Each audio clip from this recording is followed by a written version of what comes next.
Basics is a proud collaboration between Sony Malaysia, Jayz, and Lens Library. After you buy your first interchangeable lens camera, it really is only a matter of time before you start itching to buy a new lens for it. And since there's no realistic way to stop that feeling, let's at least talk about what lenses you could be buying. And since Jayz is from Lens Library, he is probably the most suitable person to be telling us about lenses.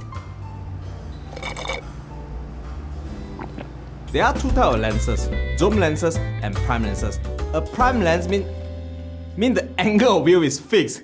You cannot zoom in or zoom out. A lens that can do that, it's called zoom lens. A zoom lens doesn't always mean you can zoom to a far away subject. There are zoom lenses that only cover wide angle. For example, zoom lenses are generally regarded as being more convenient because you can think of them like having a multiple prime lens in one lens. However, zoom lenses are often bigger, heavier than a single prime lens. Zoom lenses also don't typically have an aperture that are as bright as prime lenses. So if you want maximum bokeh, like me right now, you might want to consider a prime lens. But if convenient or coverage is your priority, there are plenty of zoom to choose from. Needless to say, if you want to show a zooming effect in your video, you can only do that with a zoom lens. You might have also heard people referring to a lens as a particular millimeter. That's actually referring to a lens's focal length. It's how wide or tight a lens's field of view is. A short focal length gives you a wide-angle image, and a long focal length gives you a tight framing, making faraway subjects look bigger. In a broad sense, any lens wider than a 35mm is regarded as a wide-angle lens, while anything over 85mm will be considered a telephoto lens. But what about that middle ground in between? We call those normal or standard lenses, and most of the time we're referring to lenses like the 40mm or 50mm. At these focal lengths, subjects look the most natural because it resembles what we see with our own eyes. We also have a spatial lens for lenses that serve the extreme end. Lenses with very short focal length are called ultra-wide-angle lenses, and the really long lenses are called super telephoto lenses.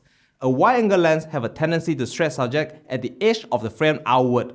Also, the wider the lens, the greater it will exaggerate the distance of the subject they are near to it. Telephoto lenses, on the other hand, make the distance between subjects appear closer. Either end can have an unflattering effect on the face, but use them carefully and they could set up some really dramatic shot. But if your intention is to show your subject in the most natural way possible, a standard lens is your best bet, just like this 40mm Compact G. Once you've been shooting for a while, it's not that difficult to get a rough idea of what lens was used simply by looking at the image.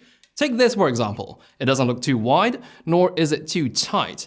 So it was likely shot with a normal lens. This was in fact shot with the 40mm Compact G lens. Try guessing the focal length next time you watch a movie. You'll realize it's a very powerful tool for storytelling.